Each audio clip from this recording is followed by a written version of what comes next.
Hello friends, today I have with me here in the studio a professor of English who teaches English at Patna University, and he is a leading poet of Hindi today. In 1998 he received the Sahitya Akademi Award for his poetry in Hindi. I am talking about Arun Kamal. Welcome. Thank you. Thank you, Amir. You teach English and probably you teach English poetry at Patna University. What are the important points that you draw your students' attention towards while teaching a poem? I am a very traditional type of teacher, Amir, and I believe, and to quote F.R. Lewis, it's the words on the page that count. After all, as Mallarmé said, poetry is written with words, not with ideas. So let us begin with words. Let's first have a close look at the words, the way they have been laid out on the page, and you read out the poem, and then you can feel it, the way you breathe in, the way you breathe out, and the way the sound reverberates through your body. And thus you are absorbing the whole poem. All your faculties, all your sense organs are absorbing the poem. So I think this is how we should begin. Well, that is easier said than done. Now, when in our system where our students get their learning material from us, all the words are there on the page. We do teach them scansion and prosody, but it really depends on them how they are going to take those lessons. So they are at a disadvantage. They are not at a disadvantage. Right, yes. Well, you cannot do drama in isolation, sitting all alone in a room. Perhaps music also, if it's a concert, it cannot be done all alone. But poetry is one of the very few art mediums that can be practiced and that can be enjoyed in utter isolation, sitting all alone. You are sitting in your room, nobody is around, there is no teacher to guide you, still the poem is there before your eyes. Let us start with that. First read out. So you would ask the student to read out the poem? Yes. Right, yes. First read out the way it's written on the page, and if possible read it aloud. When you read it aloud, you let it happen first to yourself, to your body.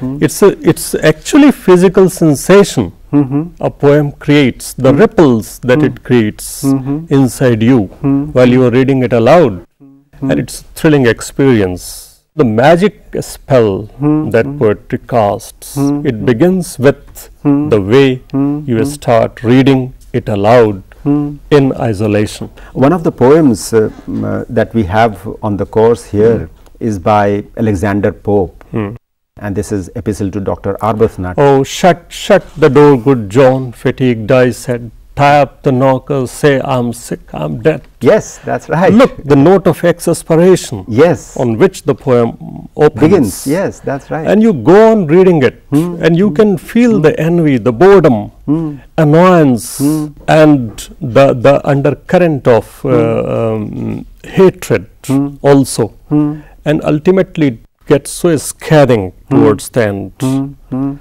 So this is how a poem should be appreciated. First read it aloud to yourself. You know, anger made into poetry, that you find in Pope. Right. So but the distortion is there. Yes. There is a beautiful poem by Brecht on a Japanese mask. It's the mask of anger. And he writes that anger distorts your face.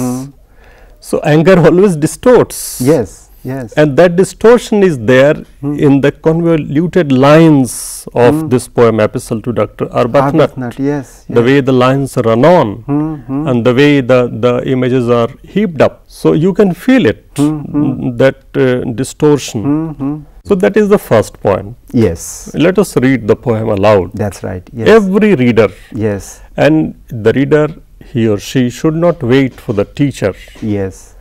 because a teacher also is a reader ultimately. And he is assisting the student only by reading the poem in a particular way. But that's her way of reading the poem. A student should find out her own way of reading the poem, responding to the poem. So first reading it aloud. That's right. Then the second point Yes. that I feel, and it should be practiced. In Sanskrit, for example, the practice of Anvay is very common. You compose the lines in one way. You change the order of the words at times. Then several words are grouped together. They are synthesized. And then you uncoil the whole thing. That is Anvay. In every poem, the actual prose order gets changed. Even in the poems that are said to have been written in prose, they are in neat prose. Still, the word order is slightly different from the way it is in a typical prose piece. So, what is required is this practice of Anvay. Let us uncoil the lines and rewrite them the way they would be written in a typical prose passage. I am reminded of W.B. Yeats's lines. My friends that have it I do wrong, whenever I remake my song, should know what issue is at stake. It is myself that I remake. Now, when you change the word order, don't you change the emphasis that the poet is trying to have? Sure. So that emphasis is changed and then the meaning gets changed, because it is the subtle meaning that is of importance in the poem. Yes, you are right. So when you say Anvay, then you are changing the word order, and then the whole poetry is in very grave danger of losing its force, losing its meaning, as it were. Yes, to a certain extent, of course. But look, our first step is reading it aloud, where we don't interfere with the being of the poem. And then it comes to second stage, and here I have a reader, an ordinary reader, sitting in her own room, far away from metros, say in a village, and reading the poem. There is nobody around to help her up. So this is what she may do. Of course, it may get damaged slightly. Even then, at least the reader will be able to get something out of the poem by uncoiling it, by practicing Anvay. This is of course not an ideal situation. The ideal situation is this: you read the poem. You may read it aloud and you may read it silently. That's all. And you may go on reading it hundreds of times. But here I have that particular reader in my mind who is all alone in her room and nobody is around to help her out. And for that, I think that this method would help. Yes. And this risk is worth taking. Okay. Where do you go from there? This is the second stage. Yes. What would be the third stage? Now the third stage, suppose if I place myself in that position, there are many words I do not know. And it happens particularly with English poems. That's right. And here I have the English poems written by the poets from England or America. And I don't know the words. Now look, the pleasure of a poem somehow diminishes if you do not know a good number of words. Yes. One or two words you may casually Overlook. overlook. Yes. You may pass them by. But if there are say 10 words in a composition and they may be very crucial towards its meaning, so you must know the meaning of these words. A poem is a living thing, but if you are a reader and if you are doing it for classroom or for a particular examination, you are approaching in a different way. Yes. Yes. So you must know the meanings of the words and all the meanings, all the connotations. So consult a good dictionary. Dictionary is there with you. So you write down all the meanings, all the possible connotations, and then reread the poem. And this time the poem will yield a greater meaning. Right. So to remind our students once again, first you say you should read the poem aloud. Yes. At the second stage, you want them to uncoil the lines, and rewrite the poem as it would be in simple prose. In simple prose. In the third place, you want the student to consult a dictionary and to note down the meanings of difficult words that they find there. Even if you know the words. Even if you know the words, yes. Because they may have masked meanings. Yes. And you may not even be aware of those meanings. That's right. Yesterday, I had a student who came up with this word officious that you find in My Last Duchess by Robert Browning. Some officious fool was trying to please the Duchess, and he was a little unwilling to find out the real meaning of the word officious. And so I asked him to consult a dictionary, and then when he consulted the dictionary, then he felt very happy that here was a man, this farmer, who was too keen to please, and that is what the sense in which officious was used there. So yes, that helps very much. Right. So we have seen 3 stages of reading. What would be the 4th stage? The 4th would be to read the poem again, and this time you don't have to take recourse to any other method. Just read the poem, qua poem, the poem as it is, and that is the end. Yes. The biography of a poet, is that relevant? I think well, only recently, I don't remember the name of the critic who said this, but only recently I read somewhere that literary biographies are the best way to popularize literary criticism.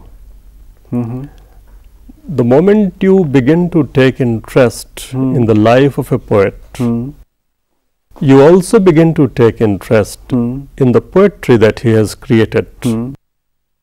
So, in spite of the modernism's insistence on keeping the man who suffers and the man who creates separate, we all know from our practical experience and from the experience of our reading that there is a certain relation between the way the poet has lived and the way he has created. Yes.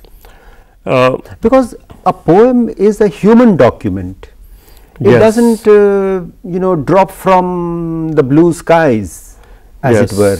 So now it's only an Irish poet like Seamus Heaney who could write these poems, Potato Diggers. Now a person living in London cannot write about potato diggers. So of course a bit of biographical information may help towards explaining the poem, but again it's a danger zone. Sometimes the laundry bill, as T.S. Eliot says, it may impede our judgment of the poem, it may interfere with our reading of the poem. Why one reads a poem? One reads a poem to get to the core of the poet's experience. It's the experience that is most important. And just now, as you said, that Seamus Heaney came from a farming background, and so when he writes, I have no spade to follow men like them, between my finger and my thumb the squat pen rests, I dig with it.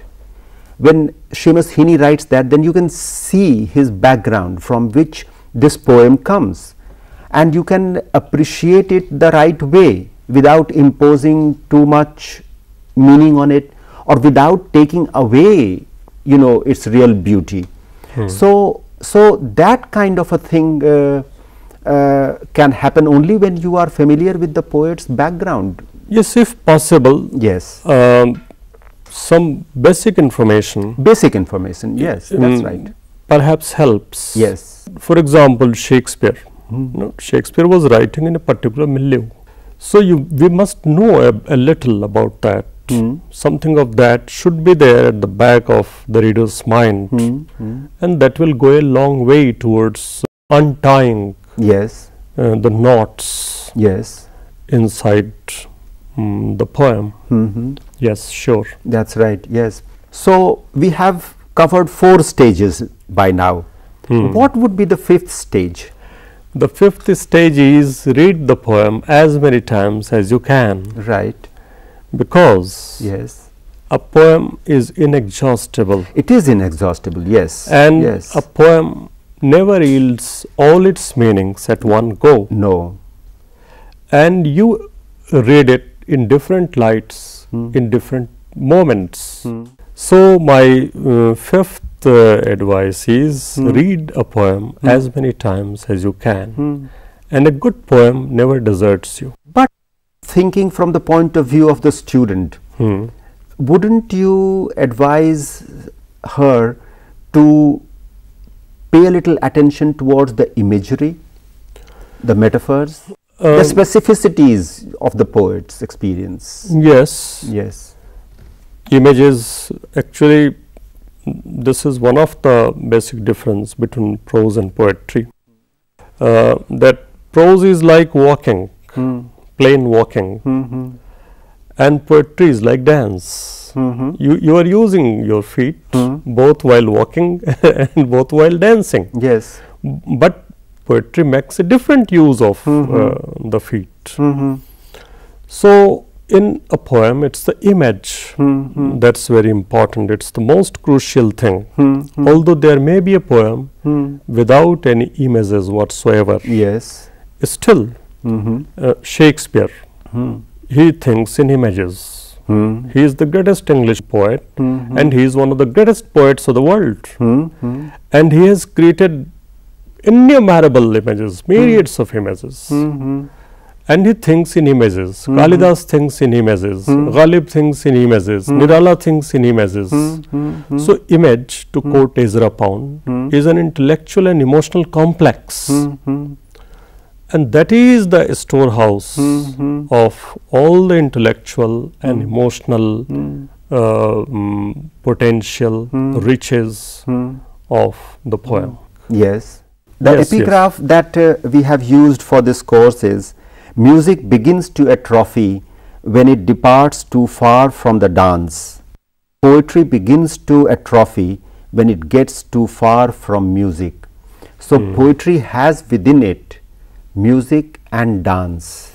Yes, so, to continue with Ezra Pound, he said poetry is articulate music. This is the borderline. When music becomes articulate, it's poetry. That's right, yes. But then the question is, what about the contemporary poems? Many of them are in prose. Still the music is there. We forget that it's the breath that controls the speed of the poem. Every poem has got a definite rhythm. When you read it out aloud, through your breath, you can feel, and this is what Ginsberg calls breath rhythm. He talks of breath rhythm. So breath rhythm is there, and that too is music. So music is not just what we to be something well cut thing. No, it's everywhere. In every arrangement of words, in every arrangement of sounds, there is a music. There was a line from a lecture, there are lines of Phaedra which lift me out of myself, make me catch my breath, drive some magic through my flesh and strike new life into my own imagination. Now this is prose. In actual fact, there isn't a dividing line between poetry and prose as such. You can have bad verse which would also pass as poetry, but bad verse is not poetry. Poetry is something unique, something that. Look, to get back to that old classical definition given by Mallarmé, what we speak is prose. So we only speak prose, but when we write a different prose. Yes. A stylist writes again a much different prose, and a poet writes prose that is beyond prose. Now Hemingway is said to have written prose in prose. That's ultimate in prose. Prose cannot be denuded any further. It cannot be made barer any further. So that is the ultimate, prose and prose. Similarly, poetry also, by handling prose in an entirely different way, recreates prose. And that's again a way of enriching the language of the people, the way we Please speak. say that again. Poetry, you say, prose enriches poetry. What did you say?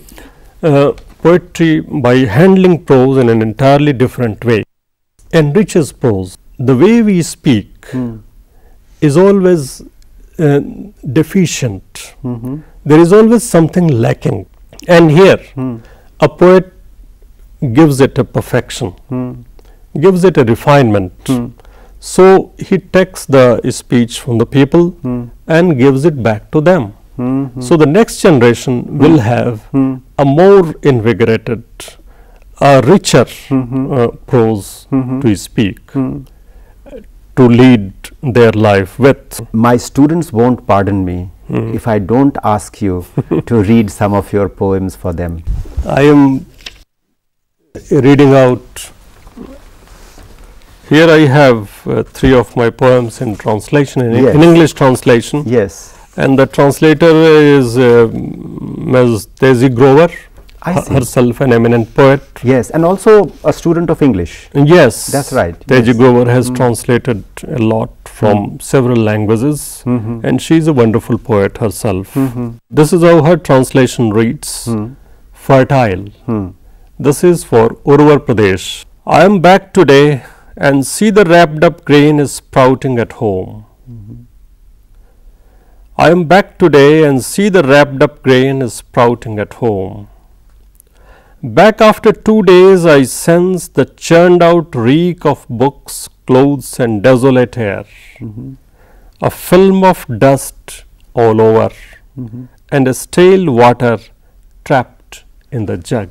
How widely has this desolate house travelled with me, still like the shore, and yet seething with movement, suffering full blasts of the waters. The neem twigs, neem, the tree that we have in India, the neem twigs I brush my teeth with have dried up, and the wrapped up grain has begun to sprout. And the wrapped up grain has begun to sprout, yes. Feeding the roots of a desolate house.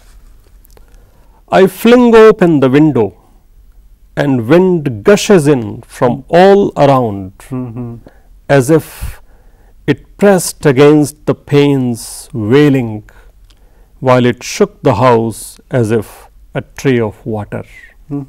Beyond me, an unknown, it goes on and on, this life, and the world begins to change, and the world keeps changing. I am back home after 2 days on the earth's axis. The fertile zone of the desolate land is sprawled out in front. The pond in view I stir with a dense world of water hyacinths on its chest. That is Thank you so much indeed for coming to the studio Thank and you. reading out your Thank you poem. very much. Thank you.